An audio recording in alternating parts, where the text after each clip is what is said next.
Welcome to the Duquesne University Coaches Show, presented by UPMC, the official healthcare provider of the Duquesne Dukes, and Mike's Beer Bar. Meet me at Mike's.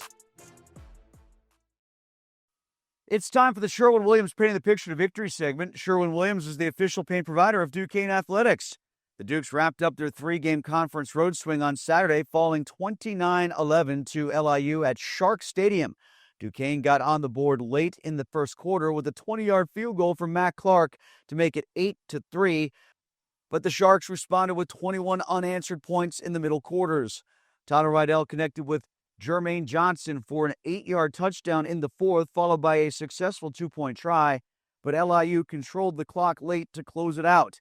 The Dukes piled up over 200 yards on the ground, led by Ness Davis, who topped the century mark with 100-plus rushing yards for the fourth time this season. On defense, Dallas Harper came away with his third interception of the year, extending Duquesne's takeaway streak to 7 straight games. Avery Morris paced the Dukes with 2 tackles for loss, as the defense notched at least 7 total TFLs for the 5th game in a row. The Dukes moved to 5-5 overall and 3-2 in NEC play, tied for second in the league, still in the hunt for the FCS playoffs. Duquesne returns home this Saturday for the first time since October the 11th to host conference leader Central Connecticut State in the home finale. The Dukes are 4-1 at Rooney Field this season, 2-0 in NEC home games, outscoring opponents 86-21. That was the Sherwin-Williams Painting the Picture to Victory segment. Sherwin-Williams is the official paint provider of Duquesne Athletics.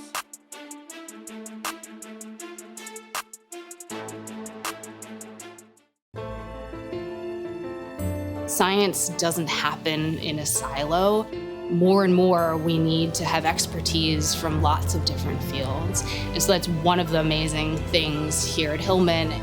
Everyone here is committed to doing research that is going to ultimately help patients' lives. So bringing together lots of different smart minds that have a common mission is really the way that we're going to move forward. For all your sports watching needs and great food, meet me at Mike's. Mike's Beer Bar was voted best sports bar in Pittsburgh. 300 local beers, 80 local taps, over 500 beers, and steak on a stone. Mike's Beer Bar, next to PNC Park, Federal Street, North Shore.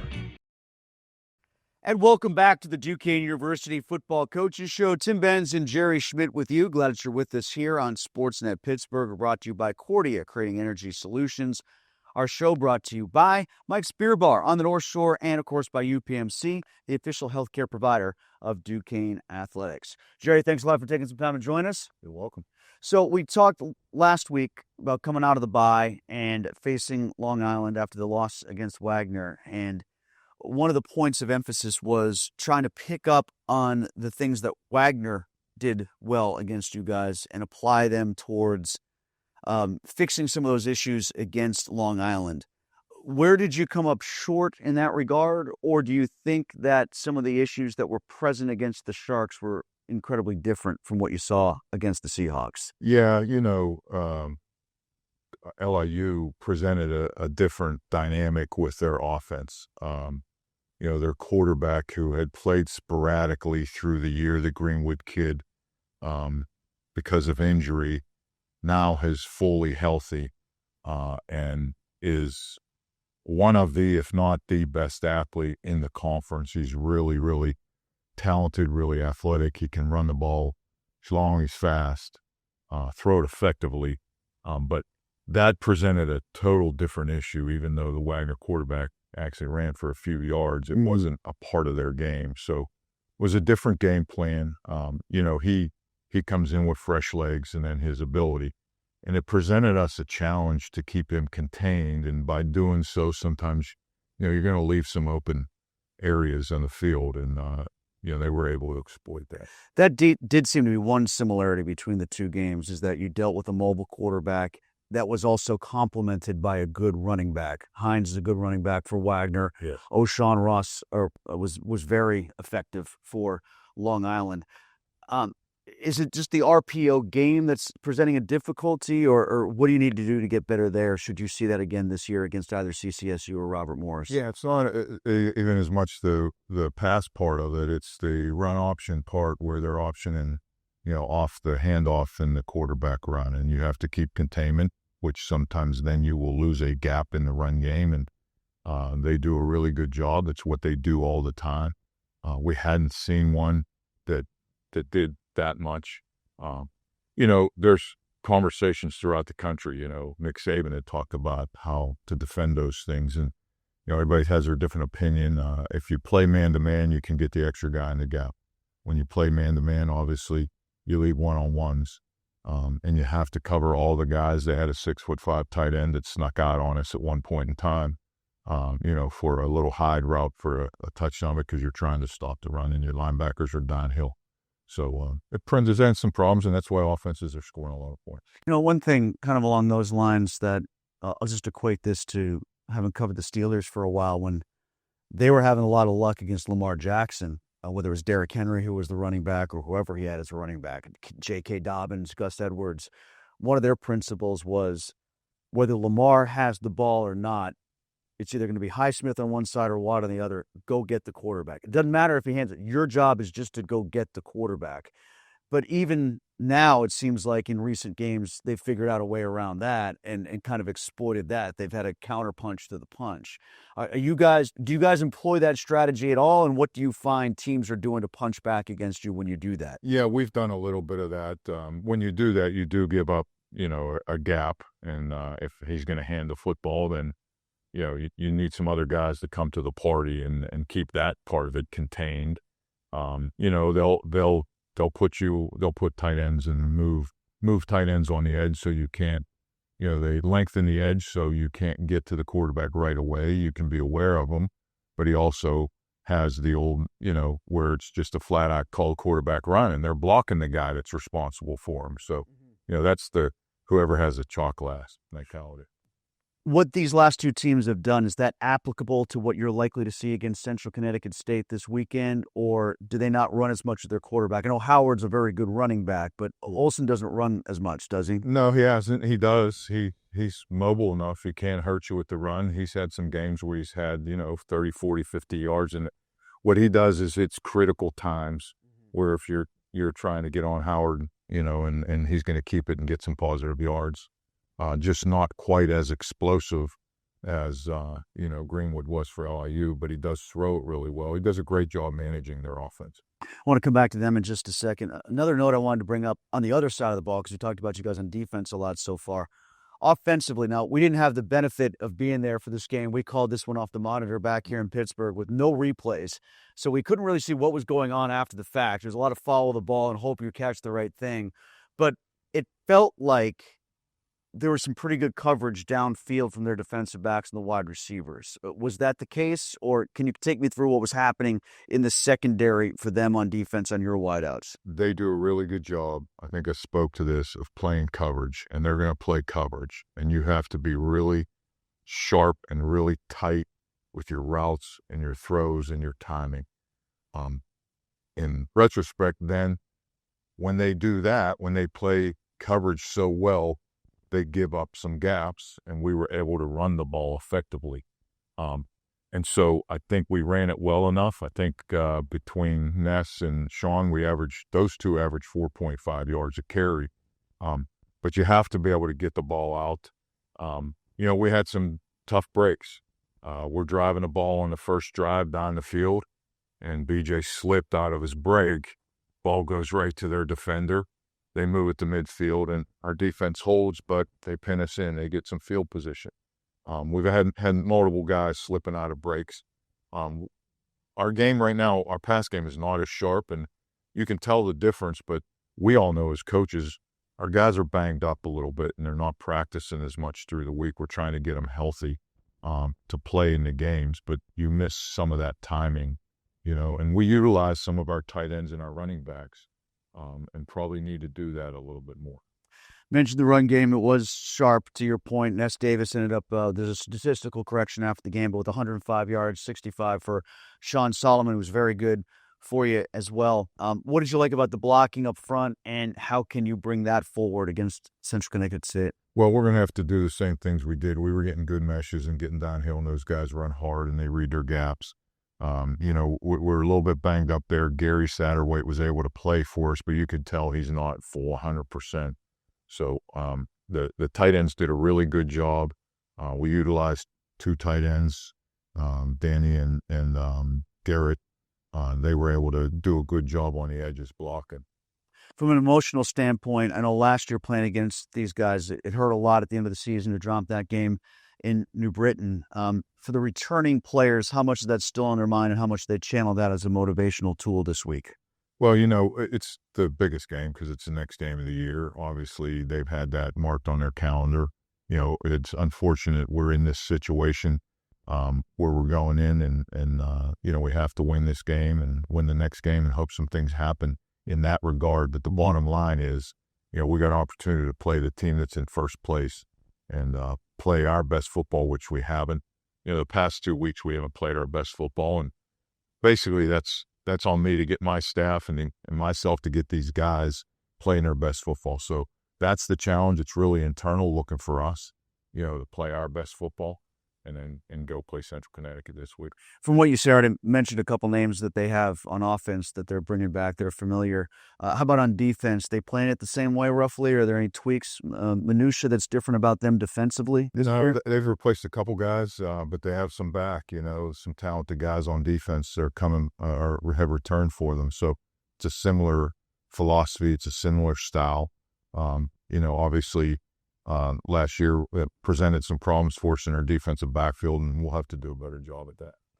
Meanwhile, as far as them on offense, besides the quarterback and the running that we talked about, Howard and Olsen, what other threats do they provide that you guys have to be aware of when they have the ball? They have a really well-coached big offensive line, and that's going to, present some problems because they control the football and then throw their RPOs on the field. We just talked about RPOs, and they've got some quick receivers that we're going to have to contain. Well, Jerry, thanks a lot for the time. Greatly appreciate it. Thank you for doing this. Best of luck against the Blue Devils, and I look forward to seeing the team back at home. It's been a while. I know we had a ton of home games right in a row there. It's good to get you guys back at home again. That'll be great. Thanks, Tim. All right, Jerry Schmitt, head coach of the Duquesne Dukes, with us again, brought to us by Cordia, creating energy solutions. Tight end Daniel Tarabrella coming up next. He's brought to us by Mike's Beer Bar on the North Shore, as well as UPMC, the official healthcare provider of Duquesne Athletics. At Cordia, we approach energy from a different point of view, asking what's next instead of what now, perfecting solutions long before they are needed. Our team pushes boundaries, asks tough questions, and explores every possibility. We drive innovation so the energy you rely on today paves the way to a more sustainable tomorrow. Cordia, creating energy solutions.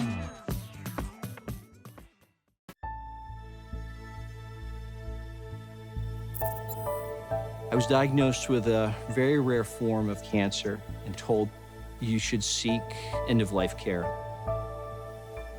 I went to UPMC, and for the very first time, I didn't get that blank stare. He said, "This is what we do, saving lives like mine."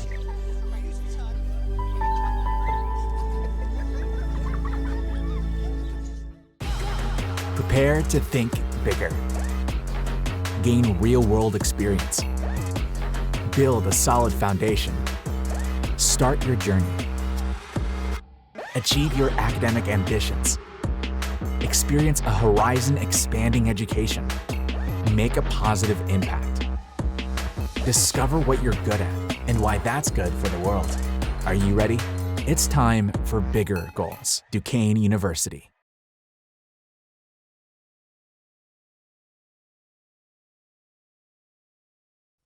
And welcome back to Duquesne University Football Coaches Show. Tim Benz, along with Daniel Tarabrella, as mentioned, tight end for the Duquesne Dukes. Penn Trafford graduate is brought to us here by Summit Academy and the Academy Schools. Good to have you here, Danny. Thanks for doing this. Really appreciate it. I know you're a captain. You go through a couple losses in a row. A lot of the responsibility to make sure the team stays on the tracks falls to the captains. What do you have to do in that regard? How loud does your voice get this week, or do you try a different tact? I say, as a captain role, just keep everyone engaged, keep everyone on the same page, make sure everyone's mindsets are right, and make sure we all know the purpose of this week, to attack the week, to attack every film session, every lift session, every practice, and just take a different approach in the mentality that we need to have in this week. Sometimes, when things go wrong with a team, the worst thing can be everybody saying why. what's going wrong, like what has happened. The other thing is, sometimes people get upset when they know what's going wrong and it's just not being fixed. What is the more true challenge for Duquesne this week going up against Central Connecticut State? Do you guys feel like you have an ability to focus in on what's wrong right now and fix it, or are you still in the why stage of figuring out what's wrong? I think right now there should be no fingers pointed besides us. Put the blame on us, and we know what we have to fix, so we're going to correct it. And there's no pointing fingers at anybody or any situation. It's more of a fact of we know what we need to do, so let's go take the approach and let's fix it. Along those lines, from your standpoint, I know the tight ends largely are used in the run game here from a blocking standpoint. You've adopted that role and you've taken it on, even though you have a lot of receiving background going back to your high school days. We can get to that in a second. But one thing that has been consistently good, maybe not as quite on point against Wagner as it has been throughout the year, but the run game has been very good for you guys. The run game was still good for you against LIU. How can you channel into that? Do you lean into that even more in these last two games against CCSU and Robert Morris? Yeah, I feel like our coaches every week come up with a great game plan. We watch film. We watch film on their defense, their weaknesses, and just stick to our main count. Know what we need to do. There's always going to be some corrections here and there in certain weeks, but just trust the process, really. Our coaching staff has a great game plan, and we trust in them. And we want to succeed. Now, I know that all the tight ends that have come through have been plenty capable of catching the ball. You guys have all been shown that you don't drop it. You get yards after the catch when it's there. How patient do you have to be in this system to play tight end if you want the ball? We trust the process. Whenever our number's called, we want to fulfill it. We want to succeed for the team. And we just know that whenever our number's called, we go do our job. And we love making benefits for the team, make benefits for the offense, and we just trust the offense. And whatever we are told to do, we go succeed at our best potential. The backs that you're blocking for this year, in particular, Ness Davis and Sean Solomon. Let's talk about Ness first. How has he emerged in your eyes? Amazing. Just the trust I have in him, his vision to see the defense, to see the holes, his acceleration, the speed. It's like no other. I don't know if you saw the Steeler game last night, but Jalen Warren hit one of those hurdles and kept running like Ness did. Much as I liked what Jalen did, I thought Ness might have hit his even better a couple weeks ago. Ness not only hit one, he hit a couple of hurdles this year. So it's amazing to see what he does on film. And even just talking to him, see where his mindset's at, it's amazing. He's a great player. And how good has Solomon been for you, too? Hands down, just like Ness, just a great person, physical. His potential is so high, and he trusts our line. And he finds the hole and he hits it with such great acceleration. Now, getting ahead to Central Connecticut State a little bit here, let's talk about what they present defensively, because I know it was a challenge last year for sure. What have you been able to glean that they bring back, and what do you have to be aware of when you play a Blue Devils team like that? Absolutely. They're a great team. You could obviously see on film they're well coached. They're well disciplined. A little bit of a report, we noticed that some guys have come back, some guys have left. So right now, we just want to take the approach of take it day by day, watch film, and trust our coaching staff, and just get the guys' mental aspect right of where we need to be. Back to the pass game for you guys right now. What else we talked about the injuries that might be bothering the wide receiver some, but what else needs to happen to get that back in sync to complement the run game as the run game still stays in a pretty high level? I think just building that bond with the quarterback, with the line, with the whole offense. It's always challenging for a defense if you don't know what's coming, a run or a pass. So if we can distribute that evenly, it'll be a really challenge for Central Connecticut State, I think. Did you notice what Jerry was talking about in terms of how LIU plays coverage and how sticky they were with it in the back third of the defense? Yeah, absolutely. They played great coverages, and we knew that coming into the game that their secondary was good. But we just trust in our offense, trust in our coordinators, and when we see their weaknesses, we try to hit them as best as we can. How about the offensive line this year? I know you've had some maneuvering that you've had to do due to injury. As we talked about the blocking roles that you guys have as tight ends in this system, it's almost like an extension of the offensive line in a lot of ways. You work closely with those guys. How have you found they have developed so far this year? I felt it was greatly. They're veterans, and they really helped me out as a tight end. and just working with them every day during individual drills, during team drills, just get our minds right. It's really an impact, and it helps a lot. That connection, it's like no other. And going into the game, you feel confident knowing your brother is right beside you. You're a junior, but you're a captain already. How did you feel like your leadership was put forth to the point early in your career that the other teammates felt like you were worthy of that title, was still only junior eligibility? Yeah, it's a great honor, and I take that with full passion. And last year going into spring ball, had a meeting with my tight ends coach, and he mentioned that I need to step up my honor role, step up my leadership, and for me to do that, and I want to continue to do that the best I can do it in my ability.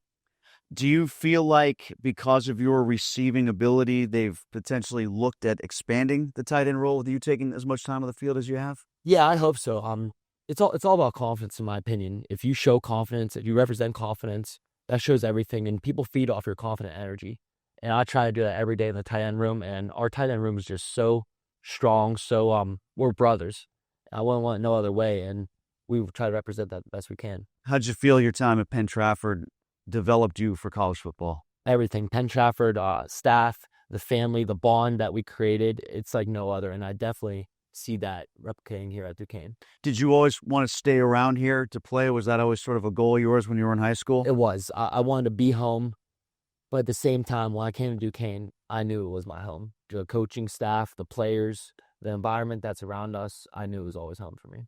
Got 2 games left here, and I know as we were speaking here, you've got captains' meetings coming up. You've got a full week of practice before the Blue Devils come, but do you feel like there's still enough time to get the train back on the tracks and right this and close out strong against them and against the Colonials? Absolutely. We never preach. We're never out of the fight. It's always one heartbeat, and we take it day by day, and we control the controllables in this standard. And Coach Schmitt always preaches, play physical, fast, and smart, and that's what we're going to do this week.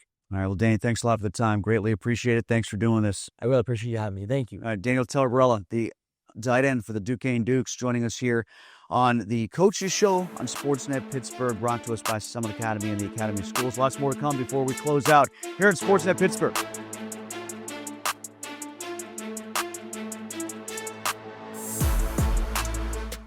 Introducing Budweiser Zero. 0% alcohol, 0 grams of sugar. Full Budweiser flavor.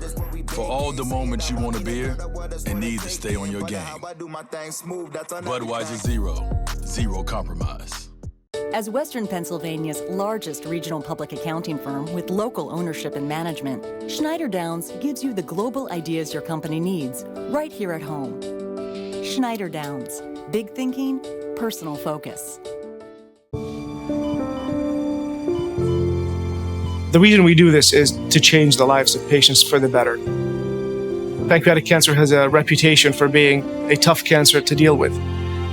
If you can add mileage to someone's life, the ability for patients to live longer, enjoy time with their family, witness a wedding of a daughter or a son, that's really what we're aiming for.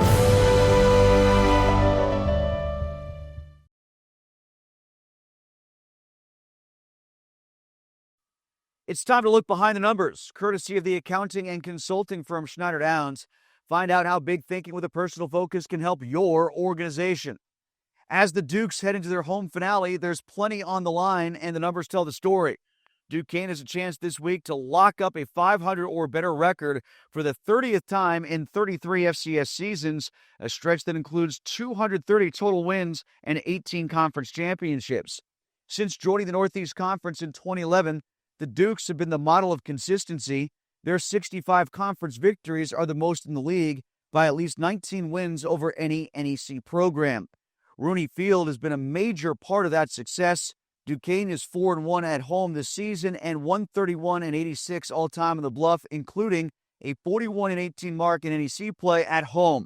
Now the Dukes look to keep those numbers trending upward.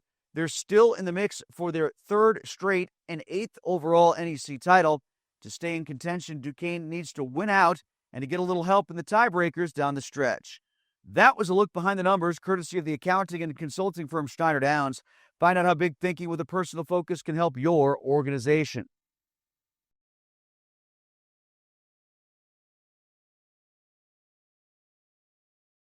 On Saturday, November the 15th, the Dukes host CCSU at Rooney Field. The game will be streamed on ESPN Plus with radio coverage on Fox Sports Pittsburgh. For more game day information, visit GoDuquesne.com. This Road Ahead segment is brought to you by Dean Honda. Dean Honda, visit them on Route 51 in Pleasant Hills or at DeanHonda.com.